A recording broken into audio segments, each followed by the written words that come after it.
திராவிடம் என்ன சமத்துவத்தை பேசுச்சு அப்படின்னு கேட்டா ரொம்ப போக வேண்டாம். சட்டத்துறையினுடைய அழைப்புதல் எல்லாரும் பார்த்துருப்பீங்க. அந்த அழைப்புதலில் பின்பக்கத்தில் முதல்வர் வழக்கறிஞர்களோடு நடந்து வர மாதிரி ஒரு படம். அந்த படத்தில் ஆண்டாண்டு காலமாக எந்த பெண்களுக்கு படிக்க கூடாதுன்னு சொன்னீங்களோ அவர்களை முன்வரிசையில் முதல்வரோடு வழக்கறிஞர் உடுப்போடு நடந்து வருவது போல் காட்சிப்படுத்துவதுதான் திராவிடம் பேசிக் கொண்டிருக்கக்கூடிய சமத்துவம். ஏன் அப்படின்னு கேட்டீங்கன்னா, இன்னைக்கு முன்வரிசையில் நிறைய பெண்கள் வழக்கறிஞர்கள் அமர்ந்திருக்காங்க. இளம் வழக்கறிஞர்களுக்காக தான் நான் குறிப்பா சொல்றேன். நம்மளாம் என்ன நினைச்சுக்கிட்டு இருக்கோம்னா, நம்ம அப்பா அம்மா சம்பாதிச்சாங்க, காசு இருந்துச்சு, வக்கீல் ஆயிட்டோம் அப்படின்னு நினைச்சுக்கிட்டு இருக்கோம். உண்மை அது கிடையாது.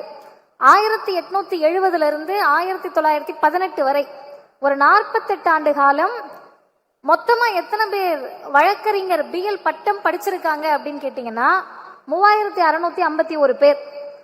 அதுல பார்ப்பனர்கள் மட்டும் எத்தனை பேருன்னா 2686. ஏறக்குறைய 74% அவர்கள் படித்தவர்களாக இருந்தார்கள். நம்ம வேடிக்கை பார்த்துக்கிட்டு இருந்தோம். அப்படி இருந்த சமயத்தில் தான் அது எந்த நீதிமன்றங்களாக இருந்தாலும் சரி, நீதிமன்றங்கள் நீதியை வழங்கக்கூடிய சட்டத்தை பேசக்கூடிய இடத்தில் இருக்கிறது என்று சொன்னால் அது யார் அப்பன் வீட்டு சொத்தும் அல்ல, அனைவருக்குமானது என்று மிகவும் பிற்படுத்தப்பட்ட பட்டியலின பழங்குடியின சமூகத்தவரை வழக்கறிஞர்களாக மாற்றி அழகு பார்த்தது இந்த திராவிடர் இயக்கம்தான். சரி, பொத்தாம்பதுவா சொல்றீங்களே, அப்படி என்ன எல்லா வழக்கறிஞர்களையும் மேலே ஏத்தி விட்டாங்கன்னு கேட்டா, இந்தியாவினுடைய முதல் பட்டியலின வகுப்பை சார்ந்த உச்சநீதிமன்றத்தின் நீதிபதி யார் அப்படின்னு கேள்வி கேட்டா நம்ம எல்லாரும் போயிட்டு கூகுளை பார்த்தோ எதையோ ஒன்ன பார்த்துட்டு என்னுடைய வயது ஒத்தவர்கள் மாண்புமிகு நீதியரசர் வரதராஜன் அவர்களை சொல்லுவோம். உச்சநீதிமன்றத்துக்கு அவர் போயிருக்காருன்னு சொன்னா உயர் நீதிமன்றத்துல இருந்து தானே எலிவேட் ஆயிருப்பாங்க. இந்த உயர் நீதிமன்றத்துக்கு அவங்க எப்படி வந்தாங்கன்னு கேட்டீங்கன்னா, தந்தை பெரியார் ஒரு கூட்டத்துல ஒரு செய்தியை பேசுறாருங்க. இவ்வளவு பெரிய பழமை வாய்ந்த உயர்நீதிமன்றம் இருக்கிறது, இந்த உயர்நீதிமன்றத்தில் இத்தனை ஆண்டுகளில் ஒரு தாழ்த்தப்பட்ட சமூகத்தை சார்ந்த நீதிபதி வர முடியவில்லையே என்று கவலையை பதிவு செய்கிறார். பதிவு செய்வது என்பது பெரியாரினுடைய வாழ்வியல் என்பதே இந்த மக்களுக்காக தான். அவர் ஒரு கூட்டத்தில் பேசுவது ஒரு செய்தி. அந்த செய்தியை அடுத்த நாள் பத்திரிகையில் பார்த்துவிட்டு யாரும் சிந்திக்கவில்லை. கடலூர் மாவட்டத்தில் முன்சிப் கோர்ட்ல நீதிபதியாக இருந்த மாண்புமிகு நீதிபதி வரதராஜன் அவர்களை முத்தமிழறிஞர் டாக்டர் கலைஞர் அவர்கள் சென்னை உயர் நீதிமன்றத்தினுடைய முதல் பட்டியலினத்து நீதிபதியாக அமர்த்தினார். அதன் காரணமாக உச்சநீதிமன்றத்துக்கு போக முடிஞ்சிச்சு.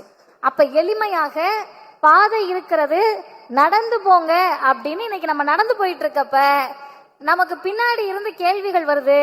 திராவிடம் என்ன பண்ணுச்சு? திராவிடம் என்ன சமத்துவத்தை பேசுச்சு? இந்த விஷயத்துல மனிதர்களுக்கான சமத்துவத்தை பேசினது நம்ம எல்லாருக்குமே தெரியும். எனக்கு முன்னால் பேசுகிற போது அண்ணன் மில்டன் அவர்களும் அதை பதிவு செய்தார்கள். ஆனால் திராவிடம் இன்னும் கொஞ்சம் உள்ள போய் பாத்தீங்கன்னா மற்ற கோட்பாடுகளிலிருந்து சித்தாந்தங்களிலிருந்து ஒரு இடத்துல வேறுபட்டு நிக்குது. அப்படி வேறுபட்டு நிக்கிறதுனாலதான் 100 ஆண்டு கடந்தும் நிற்கிறோம், இன்னும் 100 ஆண்டுக்கும் நிற்போம். என்ன வேறுபட்டு அப்படின்னா, மனிதர்களுக்கான சமத்துவத்தை மட்டும் திராவிடம் பேசவில்லை, மொழிக்கான சமத்துவத்தை பேசியதும் திராவிடம் தான், தமிழிசைக்கான சமத்துவத்தை பேசியதும் திராவிடம் தான், கலைக்கான சமத்துவத்தை பேசியதும் திராவிடம் தான். இன்னும் சொல்ல போனால் இங்கு பல பேர் நம்பக்கூடிய, நாங்கள் நம்பாத கடவுள்களுக்குள்ளேயான சமத்துவத்தை பேசியதும் திராவிடம் தான். கடவுளுக்குள்ள சமத்துவமா அப்படின்னா ரொம்ப எளிமையா திராவிடர் இயக்க மேடையில பேசுவாங்க. நாங்கெல்லாம் அதை கேட்டு வளர்ந்தவர்கள். என்ன தெரியுமா பேசுவாங்க? உங்க சாமியும் இருக்கு, எங்க சாமியும் இருக்கு. நான் யார் சாமின்லாம் சொல்லல, அதை நீங்க முடிவு பண்ணிக்கலாம். உங்க சாமியும் இருக்கு, எங்க சாமியும் இருக்கு. எங்க ஊர்ல இருக்கிற எங்க சாமி அது கருப்பனா இருக்கலாம், கருப்பன சாமியா இருக்கலாம், சுடலை மாடனா இருக்கலாம். அவருக்கு கல்லும் சாராயமும் கறியும் கொடுக்குற, ஓ சாமிக்கு நெய் ஊத்துற முந்திரி பருப்போட பச்சரிசியில பொங்கல் கொடுக்கறனா, சாமியில சைவம் அசைவம் பார்த்து மனிதர்களை பிரிச்ச மாதிரி சாமிய பிரிச்சப்ப அவர்களுக்காக பேசியதும் இந்த திராவிடம் தான். என்ன தமிழிசையில் திராவிடம் செய்தது அப்படின்னு கேட்டா, இன்னைக்கு ரொம்ப பேர் நான் இந்த அரங்கத்திலையும் அதை பார்க்கிறேன். நம்ம இடத்துல, அதாவது திமுக கூட்டத்துல என்ன சிக்கல்னு கேட்டீங்கன்னா, பேசுறவங்க மட்டும் சிந்தனையாளர் இல்ல, கேட்டுட்டு இருக்கவங்க எல்லாருமே சிந்தனையாளர்னால கைத்தட்ட மாட்டோம். எங்களுக்கு தெரியாத நீங்க என்னத்த அப்படி பேசிட போறீங்க அப்படின்ற ஒரு மனநிலை இருக்கும். அந்த சிந்தனை தெளிவுதான் இந்த இயக்கத்தை வழி நடத்துகிறது. அப்படி நம்ம முன் வரிசையில் உட்கார்ந்து இருக்கிறப்ப, நம்ம ஆட்கள் இந்த கலை நிகழ்ச்சி எல்லாம் நடக்கிறப்ப பறை சத்தம் கேட்கும். இன்றைக்கெல்லாம் எல்லா இடங்களிலும் பறை அடித்து தான் நிகழ்ச்சிகளை தொடங்குறாங்க. இந்த பறை சத்தத்துக்கு கூட நம்ம ஆட்கள் அப்படியே மென்மையா தொடையில தட்டி கர்நாடக இசை கேட்கிற மாதிரி கேட்டுக்கிட்டு இருப்போம். அது என்னன்னா நம்ம மரபில் ஊறியது. பல ஆண்டு காலமாக கர்நாடக இசையும் வடநாட்டு இசையும் மட்டும்தான் நம்ம காதுகளில் ஒலித்து கொண்டே இருந்தது. அப்படி இருந்தப்ப 1946 நான் வருடத்தோடு சொல்லுகிறேன். ஏன் இந்த வருடத்தை சொல்லுகிறேன் என்பதை இறுதியில் சொல்லுகிறேன். திருவையாறு தியாகையர் உற்சவம் நடக்குது. உற்சவம்னா நம்ம எல்லாருக்குமே தெரியும். அந்த திருவிழால மேடையில ஒருத்தரா பாடல் பாடிக்கிட்டு இருக்காங்க. முதல் முறையாக தமிழிசையை பாடுவதற்கு ஐயா MM தண்டபாணி தேசிகர் அவர்கள் மேடைக்கு போறாரு. நல்லா கேட்டுக்கங்க. அவர் பாடி முடிச்ச பிறகு அவருக்கு அடுத்து மேடை ஏற வந்த அரியக்குடி சீனிவாச ஐயங்கார் சொல்றாரு, அவர் பாட்டு பாடினதுனால, தமிழ்ல பாடினதுனால மேடை தீட்டாயிடுத்து. அந்த தீட்டை கழிச்சிங்கனாதான் நான் மேடைக்கு ஏறுவேன்றாரு. இதை கேட்ட உடனே தமிழிசை அறிஞர்களுக்கு கோபம் வந்திருக்கணும். அப்படி என்னையா பாட்டு பாடிட்டார் அவருன்னு கேட்டா, சித்தி விநாயகனே பாட்டை பாடினார். சித்தி விநாயகனை பாட்டை பாடினா மேடை தீட்டாயிடுச்சுன்னா கடவுள் நம்பிக்கையாளர்களுக்கு கோபம் வந்திருக்கணும். இங்கு இருந்த நாங்க தான் மதத்துக்கே அத்தாரிட்டின்னு சொன்னவர்களுக்கு கோபம் வந்திருக்கணும். ஆனா இவங்க யாருக்கும் கோபமும் வரல, சுயமரியாதையும் வரல, சொரணையும் வரல. ஒரு தலைவருக்கு தான் அந்த சுயமரியாதையும் சொரணையும் வந்தது. அப்படி வந்து கேள்வி கேட்ட தலைவர் அறிவுலக பேராசான் தந்தை பெரியார் தான். பெரியார் கேள்வி கேட்ட போது அன்றைக்கு குடியரசில் ஒரு துணை தலையங்கம் வருது. அந்த துணை தலையங்கத்தை யார் எழுதினார் என்று சொன்னால், முதல்ல என்ன எழுதினாங்கன்னு பார்ப்போம். தமிழர்கள் உயிரோடு வாழும் நாட்டில் தமிழ் மொழிக்கு தடை உத்தரவா? நல்லா கேட்டுக்கங்க. தமிழர்கள் வாழும் நாட்டில் அல்ல, தமிழர்கள் உயிரோடு வாழ்றோம். சூடு சொரண துணிவு சுயமரியாதையோடு வாழ்றோம். அந்த தமிழர்கள் உயிரோடு வாழும் நாட்டில் தமிழ் மொழிக்கு தடை உத்தரவா? நடப்பது ஆங்கிலேய ஆட்சி அல்ல, ஆரிய அரசாங்கம். எழுதியது யார்? 24 வயதில் முத்தமிழறிஞர் கலைஞர் அவர்களால் எழுதப்பட்ட துணை தலையங்கம் அது. அப்ப தலைப்பே தீட்டாயிடுத்து என்று அண்ணன் ராசா அவர்கள் சொன்னதை போல தலைப்பே தீட்டாயிடுத்து. அப்ப யோசிச்சு பாருங்க, இந்த இயக்கத்தில் 22, 23, 24 வயதில் அந்த இளைஞர்களை தலைவர்களாக மாற்றி இருக்கிறோம்னு சொன்னா அறிவை பொதுமைப்படுத்தணும். சமத்துவம் எங்க தெரியுமா இருக்கு? பேரறிஞர் அண்ணா ரொம்ப அழகா சொல்றாரு. இந்த கர்நாடக இசை வித்வான்கள் பாடுறதெல்லாம் நிறைய பேர் உட்காந்து கேட்டுக்கிட்டு இருக்காங்க. இந்த பின் வரிசையில இருக்கவங்க எல்லாம் எதை தெரியுமா பார்ப்பாங்க? இந்த உட்காந்து வாசிக்கக்கூடியவரும் பாடுறவரும் கண் சிமிட்டிக்கிறாங்களா, கை தட்டிக்கிறாங்களா, காலை தட்டிக்கிறாங்களான்னு பார்த்துட்டு இருப்பாங்க நம்ம ஆளுங்க. ஏன்னா புரியாது, மொழி புரியாது. அப்புறம் என்ன பார்ப்பாங்கன்னா, தாடிய தடவுறாரா, அண்ணாவுக்கு இருந்த நக்கல் உச்சி குடுமையை விரித்து விடுகிறாரா என்றெல்லாம் பார்த்து கொண்டிருப்பார்கள். ஏன்னா நம்ம ஆளுங்களுக்கு அந்த மொழி புரியாது. அப்ப எப்ப அந்த இசை கச்சேரி முடிய போகும்னு கேட்டா, கடைசியா தமிழ்ல ஒரு பாட்டு பாடுனா இசை கச்சேரி முடிஞ்சிருச்சுன்னு அர்த்தமா.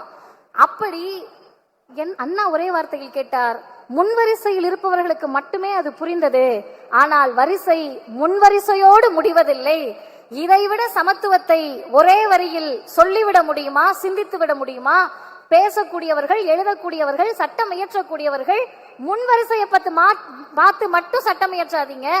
ஒரு சட்டமன்றத்திலும் நாடாளுமன்றத்திலும் நிற்கின்ற போது முன்வரிசையை மட்டுமே பார்த்து 10% மட்டுமே பார்த்து அவர்களுக்காக பேசினால் அது ஆரியம். ஆக கடைசி மனிதனுக்காகவும் நாடாளுமன்றத்தில் குரல் ஒலித்தால் அது திராவிடம், தமிழ்நாடு என்பதை தான் திராவிடம் பேசும் சமத்துவம் சொன்னது. 2 செய்திகளோடு நிறைவு செய்கிறேன். மொழிக்கான சுயமரியாதை என்ன பேசணும், சமத்துவம் என்ன பேசணும்னா, அடிப்படையில் நம்ம ஒரு விஷயத்தை புரிஞ்சுக்கணும். சமத்துவம் அப்படின்றத எப்ப பேச முடியும்னு கேட்டா, சுயமரியாதை உணர்வு வர்றப்பதான் பேச முடியும். அந்த சுயமரியாதை உணர்வு எப்ப வரும்னு கேட்டா, பகுத்தறிவோடு இந்த சமூகத்தை உற்று நோக்குகிற போதுதான் வரும். ஆனா நம்ம ஆளுங்களுக்கு, நான் நம்ம ஆளுங்கன்ன உடனே யாராவது கூகுள்ல போய் என்ன யாருன்னு தேடிடாதீங்க. நான் சொல்லுவது பிசி, எம்பிசி, எஸ்சி, எஸ்டி, பார்ப்பனர் அல்லாத நாம் அனைவருக்குமே கேட்கக்கூடிய திறன் மட்டும்தான் இருந்துச்சு 100 வருஷத்துக்கு முன்னாடி. படிப்பறிவு அல்ல, எழுத்தறிவு கிடையாது. இப்ப படிக்கவும் தெரியாது, எழுதவும் தெரியாது. அவங்க கிட்ட எப்படி போய் செய்தியை சேர்த்திருப்பாங்கன்னா, வீதி வீதியா, தெரு தெருவா நம்முடைய தலைவர்கள் மேடை போட்டு பேசினார்கள். உங்களுக்கு கேட்டா புரியும்ல, கேளுங்க அப்படின்னு பேசுனாங்க. அப்ப கேளுங்கன்னு பேசுறப்ப எந்த மொழியில் பேசியவர்களுக்கு புரிய வைக்க முடியும்? நம் மொழியில், நம் தாய்மொழியில் பேசணும். இப்ப நம் தாய்மொழியில் பேசி அவங்கள புரிய வச்சு கொஞ்சம் வருஷம் கூட ஆகல, 1938 இந்தியை கட்டாயம்ட்டாங்க. எங்கள் மக்களுக்கு எங்கள் மொழி புரிவதற்கே எங்களுக்கு அவ்வளவு வருஷம் தேவைப்பட்டுச்சு. இதுல திடீர்னு வந்து இந்தி மொழியை திணித்த போது இந்தியாவிலேயே பல மாநிலங்கள் மொழிக்காக பேசி இருக்கிறார்கள். ஆனால் மொழியை சுயமரியாதையோடு இணைத்து பேசிய ஒரே மாநிலம் தமிழ்நாடும் திராவிடர் இயக்கமும் தான். என்னங்க அப்படி சுயமரியாதையோடு இணைச்சு பேசுனீங்கன்னா, இந்திய அரசமைப்பு சட்டத்தின் அட்டவணை 8 ஷெட்யூல்ல 22 மொழிகளை அட்டவணைப்படுத்தி இருக்கிறோம். அசாம், பெங்காலி, குஜராத்தி, ஹிந்தி, கன்னடா, காஷ்மீரி, நேபாளி, ஒடியா, ஹிந்தி, சான்ஸ்கிரிட், சந்தாலி, தமிழ், தெலுங்கு, உருது, மலையாளம் போன்ற 22 மொழிகள். இந்த 22 மொழிகள்ல தமிழும் ஒரு மொழியாக இருக்கிறது. இந்த 22 மொழிகள்ல மக்கள் குறைவாக பேசக்கூடிய தாய்மொழியாக குறைவாக கொண்ட மொழி எதுனா சமஸ்கிருதம். நீங்க போய் தேடி கூட பார்க்கலாம். 2011 சர்வே படி 0.02% தான் அதை பேசுறாங்களாம். அது என்ன கணக்குன்னு நமக்கு புரியல. 1%க்கும் கீழே, 1%க்கும் கீழே இருக்கக்கூடிய மொழிக்கு 2022 ஒன்றிய அரசு 1488 கோடி ரூபாய் நிதி ஒதுக்குச்சு. எல்லோரும் பேசக்கூடிய உலகத்தின் பல நாடுகளில் இருக்கக்கூடிய தமிழர்கள் செம்மொழியான தமிழ் மொழிக்கு, இன்னும் இயல்பாக சொல்லுகிறேன், உயிரோடு இருக்கக்கூடிய மொழிக்கு வெறும் 74 கோடி ரூபாய் ஒதுக்குனாங்க. இப்ப நம்ம ஒரே கேள்விதாங்க கேட்டோம். பக்கம் பக்கமா நம்ம பேசல. ஒருத்தர் செத்து போயிட்டாரு, ஒருத்தர் உயிருக்கு போராடிட்டு இருக்காரு. செத்து போனவங்களுக்கு வைத்தியம் பார்ப்பீங்களா? உயிரோட இருக்கவங்களுக்கு வைத்தியம் பார்ப்பீங்களா? ஏற்கனவே செத்து புதைக்கப்பட்ட மொழிக்கு இவ்வளவு ஒதுக்குறீங்களே, எங்கள் தமிழ் மொழிக்கு ஏன் ஒதுக்கவில்லை? அந்த கேள்வியோடு நிறுத்தி இருந்தால் நாம் தமிழுக்காக பேசணும் என்ற ஒற்றை வார்த்தையில் முடித்திருக்கலாம். ஆனால் நாம் அதோடு நிறுத்தவில்லை.